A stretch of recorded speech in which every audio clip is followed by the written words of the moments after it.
नमस्कार, मैं रमेश शर्मा। आप देख रहे हैं RS एक्सप्रेस। इस वक्त हमारे साथ हैं पूर्व मंत्री हरियाणा सरकार अतर सिंह सैनी जी। क्योंकि नगर परिषद चुनाव है हांसी में और राजनीति से बड़े पुराने एक तरह से नेता हैं और यहाँ पे हांसी की अगर राजनीति की बात करें बड़े दिलचस्पी लेते हैं और साथ ही साथ यहाँ के कदावर नेता भी है और इनके साथ समाज के 36 बिरादरी के लोग जुड़े हुए हैं। इसी को लेकर हम बात करेंगे अतर सिंह जी से। चुनाव का माहौल कैसा है और यहाँ से कांग्रेस पार्टी की तरफ से कौन से प्रत्याशी मैदान में है, नहीं है और किसको समर्थन दे रहे, पूरी बात करेंगे। सर, RSN में स्वागत है। पहले तो RSN के सभी दर्शकों को मेरा नमस्कार, आपका भी बहुत बहुत स्वागत है। सर, मैं देख रहा था यहाँ पे आप जहाँ बैठे थे वहाँ भारतीय जनता पार्टी के झंडे इधर उधर लगे हुए, क्या कारण?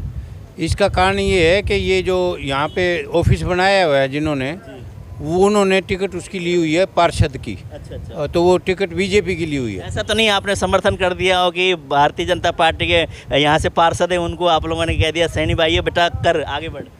सैनी भाई का मतलब नहीं है, क्योंकि सैनी भाई तो दो और भी खड़े हैं इसी वार्ड में, लेकिन ये हमारे पारिवारिक ऊँच में है। अच्छा। हाँ, तो परिवार का वैसे तो कोई भी अपना स्वतंत्र है, तो पार्षद का हमारी पार्टी तो लड़ ही नहीं रही, तो कहीं से ले आओ, हमें क्या दिक्कत है, और हमारा तो आशीर्वाद इनके साथ है ही है। तो जैसे कि यहाँ की राजनीति की बात करें, मेन अगर चुनाव बात करते हैं तो प्रधान पद के उम्मीदवार की है यहाँ पे। जैसे कि बिहाना साहब ने अपने जो भी कैंडिडेट थे सेठी साहब को वहाँ से टिकट देके भारतीय जनता पार्टी के मैदान में उतर गए। वहीं आप ही के समाज से रिंकू सैनी भी भारतीय जनता पार्टी में थे, उन्होंने भी कहा था कि भारतीय जनता पार्टी का टिकट मुझे मिलेगी। उनकी टिकट कट गई, अब निर्दलीय के रूप में वो उम्मीदवार हैं। हालांकि ये सुनने में आया है कांग्रेस पार्टी ने थपकी लगा दी है। तो आपको क्या लगता है चुनाव किस ओर है? आप पुराने नेता हैं, यहाँ के पूर्व मंत्री आप रहे हैं और हांसी की अगर बात करें राजनीति में आपका बड़ा लंबा तजुर्बा है।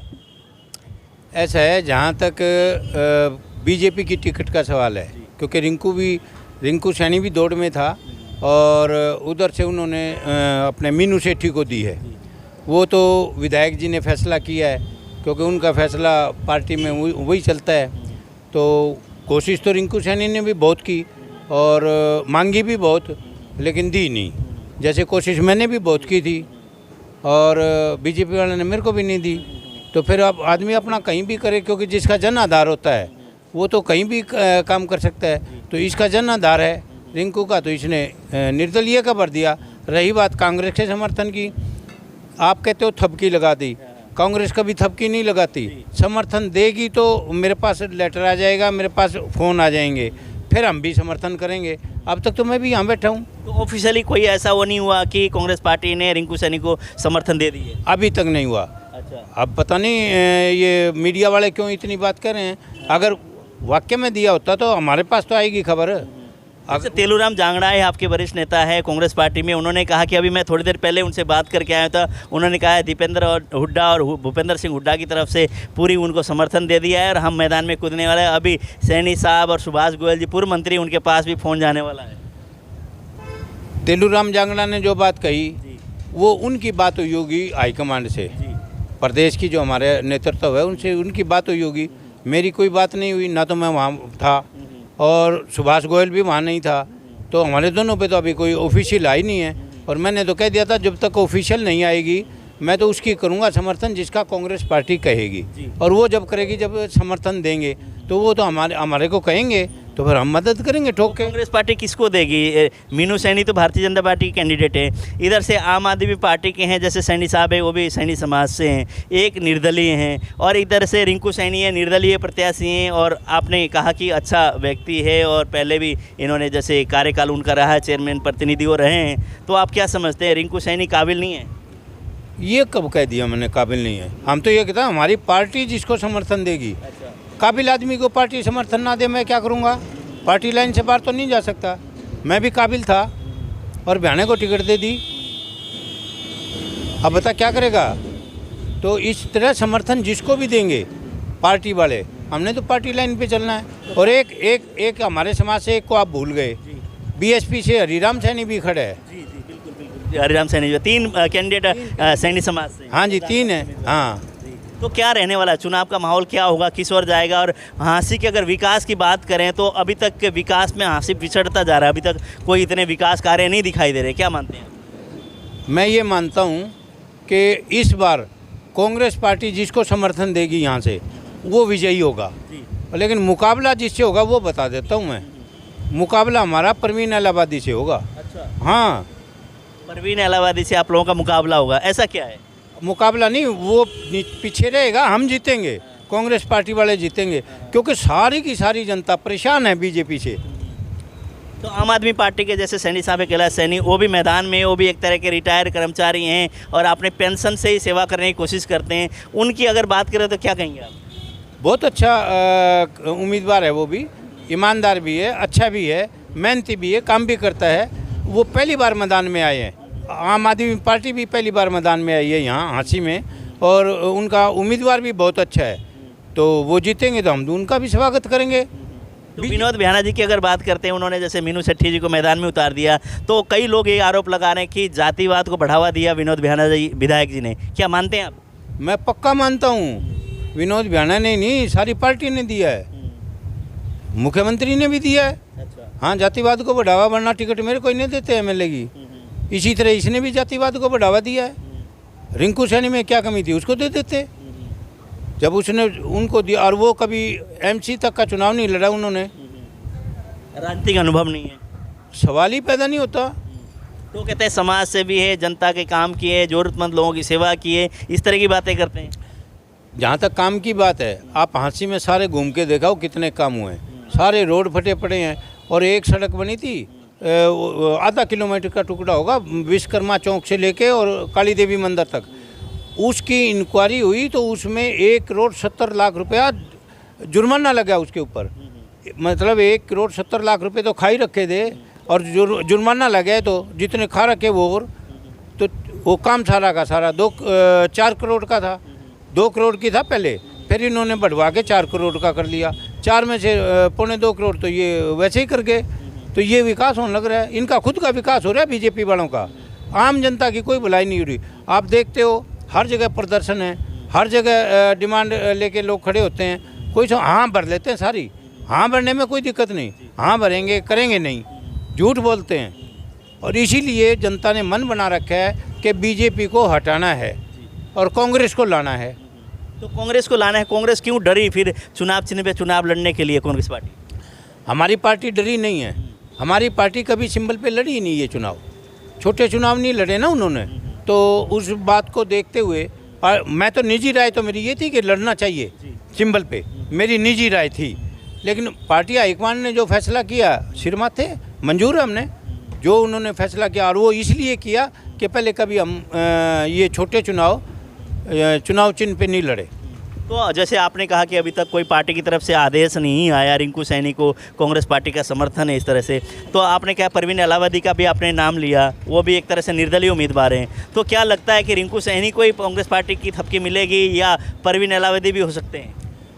ऐसा है, अभी तो स्क्रूटनी होनी है, इन दोनों में से किसी का फार्म कैंसिल होगा तो हम क्या स्क्रूटनी वो मारेंगे थप्पी, किसको समर्थन देंगे? हम तो 7 तारीख के बाद समर्थन देंगे जिसको भी देना है। अब यूँ बताओ, आज हम समर्थन देते किसी को भी एनीवन, और कल को उसका फार्म रिजेक्ट हो जाए 6 तारीख को, संभावित है रिजेक्ट होना, पहले नहीं हुआ कभी, होते हैं। और अगर बैठ जाए वो अपना विड्रॉ कर ले, फिर बताओ हम कहाँ के रहे? मतलब भरोसा नहीं है 7 तारीख तक किसी भी कैंडिडेट के ऊपर भरोसा नहीं है कि बैठ भी सकते हैं, फार्म भी रिजेक्ट हो सकता है, और 7 तारीख के बाद मैदान में जो होगा उसके ऊपर भरोसा करेंगे। हाँ, ये कानूनी बात बता रहा हूँ मैं, क्योंकि एडवोकेट भी हूँ, इसलिए कानूनी बात है ये कि भाई 7 के बाद फैसला करेंगे। जैसे सैनी साहब ने कहा, ये चल रहा था कि रिंकू सैनी को कांग्रेस पार्टी की तरफ से थपकी दी गई है, कांग्रेस पार्टी का समर्थन, इस तरह की बातें आ रही थी। हमने बातचीत भी की और रिंकू सैनी से भी हमने बात की, उन्होंने भी कहा कि हाँ दीपेंद्र जी भी प्रचार के लिए आएंगे, और तेलूराम जांगड़ा जी ने भी कहा दीपेंद्र जी प्रचार के लिए आएंगे, सभी नेताओं को फ़ोन किया जाएगा। लेकिन यहाँ पर इन्होंने खंडन किया, जब तक 7 तारीख के पहले हो सकता है नॉमिनेशन कैंसिल हो, नॉमिनेशन में कोई खामियां हो तो प्रशासन द्वारा कैंसिल किया जाएगा, उसके बाद क्या हो सकता है किसी के समर्थन में कोई बैठ जाए, इसीलिए जब तक 7 तारीख के बाद भी जो आदेश होगी ऊपर के हम मानेंगे। लेकिन कुछ कहना चाह रहे हैं जी? मैं ये कहना चाह रहा हूँ, पार्टी का जो 7 तारीख के बाद आएगा, दीपेंद्र जी भी आएंगे 11 को, 12 को, 13 को, जो भी उनको सुविधा होगी, तो उस वक्त जिसका समर्थन होगा सारे कांग्रेसी वहाँ मिलेंगे आपको। कांग्रेस एकजुट है, कोई पार्टीबाजी नहीं है, सिर्फ इंतजार है तो आदेश का, पार्टी हाईकमांड का क्या आदेश आता है। तो आपने सभी कैंडिडेट एक तरह से कह दिया कि बहुत बढ़िया है। इधर से कैलाश सैनी है आम पार्टी के भी, वो भी बहुत बढ़िया हैं। उधर से रिंकू सैनी भी बहुत अच्छे हैं, परवीन अलाहाबादी भी बहुत अच्छे हैं। 3 कैंडिडेट के आपने नाम लिया कि विनोद भ्याना जिससे तो आप लोगों की विधायक की वो है, तो आप जी चौथा और छोड़ दिया आपने, हरिराम सैनी जी। हरिराम सैनी भी बहुत अच्छा कैंडिडेट है, लेकिन ये फैसला तो करना है समर्थन किसको देना हमारी पार्टी ने। हमने तो वो काम करना जो पार्टी के आदेश होंगे, वो किसी को भी दे, सभी। अगर आपके हिसाब से अगर देखा जाए, आपका तजुर्बा बड़ा अच्छा है, पब्लिक के बीच में आप बहुत रहते हैं, इन चारों में से कौन सा ऐसा कैंडिडेट है जो अपने हाँसी के लिए काम करने के लिए वो हो कि हाँ अगर इसको हम जिताएंगे तो हाँसी का विकास होगा? आज मैं किसी का नाम ले दूं और उसका पर्चा कैंसिल हो जाए तो फायदा नहीं ना। पर्चे के ऊपर चले गए। मैं नहीं चला, टेक्निकल बात भी है, कानूनी बात भी है। मैदान में तो वही रहेगा ना जो वहाँ से निशान जिसको मिल जाएगा वही मैदान में रहेगा। निशान ही नहीं लेके आया तो उसका क्या करेंगे? तो आज मैं किसी का नाम नहीं लेता। अच्छे हैं सारे के सारे, अच्छे तो मीनू भी है जो बीजेपी की कैंडिडेट है, वो भी अच्छी है, लेकिन यहाँ विरोध बीजेपी का है, यहाँ विरोध विधायक जी का है, मीनू का नहीं है। मैं मीनू का भी ये नहीं कर रहा कि वो अच्छी नहीं है, ये प्रत्याशी सभी अच्छे हैं हमारे, लेकिन छांटना जनता ने है। और हम ये अपील करेंगे कि वो कांग्रेस जिसको समर्थन के दे उसको छांटना है। उसकी वजह है कि जो इसका बदलाव चाहती है जनता, और बदलाव के लिए कांग्रेस सबसे बढ़िया विकल्प है। आम पार्टी भी कहती है बदलाव लाने के लिए आम पार्टी को वोट दें, आम पार्टी का समर्थन करें। आम पार्टी के जो यहाँ कैंडिडेट है, बड़े अच्छे छवि के कैंडिडेट हमने मैदान में उतारा है। ये बात आप पार्टी वाले भी कहते हैं, कांग्रेस वाले भी कहते हैं, बीजेपी वाले भी कहते हैं और बीएसपी वाले भी कहते हैं, सभी कहेंगे, क्योंकि वो पार्टी के वकील होते हैं। हम अपनी अपनी पार्टियों के वकील हैं। हम तो जनता अदालत है, प्रजातंत्र में फैसला जनता ने करना होता है। तो अदालत में हम जो पार्टी के सिपाही हैं, उनका फ़र्ज़ है जनता में जाके अपनी पार्टी की नीतियों को बताना, उनका प्रचार करना, जागरूक करना लोगों को, और जो सत्ता पक्ष है उसकी खामियां बताना। वो जो झूठ बोल के वोट लेके गए, तेरा काम कर दूंगा, तेरा कर दूंगा, ये कर दूंगा, वो कर दूंगा, और वो करे नहीं, तो वो जाके बताना हमारा फ़र्ज़ है। उसके बाद फैसला करना। राजनीति में झूठ कितनी चलती है? मन्ने छोड़ के सारे झूठ बोलना है। आप चौधरी बंसीलाल जी के साथ रहें, क्यों? वो तो सीधी बात करा करते हैं, उसी तरह का स्वभाव आपका लगता है? लगता को नहीं है भी। अच्छा। क्योंकि मेरे गुरुजी ऐसे थे, उन्होंने पाठ ही ये पढ़ाया था कि सच्चाई और ईमानदारी नहीं छोड़नी, तो वो मैंने छोड़ी नहीं। तो उसका खामियाजा भुगतना ही पड़ रहा है आपको? नहीं, ऐसा है, ये जो पैसा कमाते हैं ना, वो लोग मेरे को कहते हैं कि बोले आपको खामियाजा भुगतना पड़ रहा है। अब आप एक बात बताओ, सच्चाई और ईमानदारी 2 चीज़ मेरे पास थी, और तीसरी वफादारी। उन तीनों के ऊपर मैं सीढ़ी थी वो मेरी, उनके ऊपर चढ़ के और मैं मुख्यमंत्री का वो पावर लेके आया। चौधरी बंसीलाल मुख्यमंत्री थे और उन्होंने मेरे को ये कह दिया था, अतर सिंह मेरे दस्तखत कर दिया अगर मुख्यमंत्री होते हुए, मैंने तेरे को पावर दे देखिए। वो सच्चाई, ईमानदारी और वफादारी, वो 3 ही जो चीज़ थी। जनता क्यों नकार देती है फिर इस तरह के व्यक्तित्व को? जितने जो आपने काम किया, जिस तरह के आपका व्यक्तित्व रहा, मुख्यमंत्री ने आपको इतना विश्वास किया, जनता ने क्यों नकारा? फिर कभी नहीं नकारा जनता ने। क्या कारण रहे फिर? आप बता देता हूँ। पार्टी टिकट नहीं देती, नकारते तो हैं जो ऊपर बैठे टिकट बेचते हैं, जो हर पार्टी में जाके अटैची चलती है। अच्छा। अब वो अटैची वाले मेरे से आगे निकल जाएं, अटैची तो मैं भी दे दूं, लेकिन मैं लूँ किससे? फिर इनने तो बिजनेस बना रखा है, व्यापार बना रखा है। ये तो जाके अब जो भी काम वाले जाएंगे उनसे पैसे ले लेंगे, मैं कहाँ से पूरे करूँ? मैंने तो सच्चा रहना है, ईमानदार रहना है। तो सच से रहना और ईमानदार रहना राजनीति में फिर पोसाता तो नहीं है? क्यों नहीं आता? मेरे पास कितनी पावर आली, और फिर भी मेरी वो रह जाए तो अलग बात है। जितनी जहाँ तक मैं जा लिया राजनीति में, वहाँ तक मेरा ख्याल तो हाँसी में तो कोई गया ही नहीं। जितने बने हैं इतनी पावर किसी के पास नहीं आई। झूठ बोल के जो राजनीति करते हैं, आपको नहीं लगता वो सक्षम होते हैं? और सच्चे व्यक्ति जो भी है उनका मतलब राजनीति में नहीं चलती ज़्यादा। झूठ की हांडी एक बार चढ़ती है और सच्चाई हमेशा चलती है। आज तक मेरे वर्कर यूँ के यूँ खड़े हैं। अगर आज मैं यूँ कह दूँ कि 100 गाड़ियाँ लेके जानी है तो 100 की 100 पहुँचेंगी, और इन झूठा की 5 ये कमेंगे 100, और इनकी पहुँचेंगी 20। तो वो झूठ और सच का ये फ़र्क है।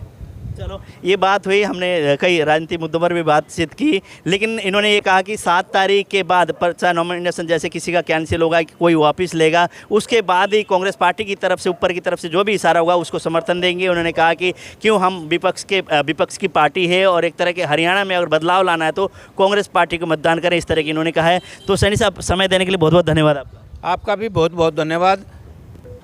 सर जैसे कि एक सवाल और मैं कहना चाहूँगा कि जैसे 7 तारीख के बाद जो भी आदेश होगा उस हिसाब से अगर फाइट की अगर बात करें, आपने कहा परवीन इलाहाबादी फाइट में आए, क्या विधायक साहब फाइट में नहीं हुए? विधायक साहब तो जमानत ही बचा लियो भाई। अच्छा। हाँ, आप फाइट की बात करो, ये कितने खड़े हैं, ये सारे खड़े रहे तो सबसे पीछे नंबर उन्हीं का है।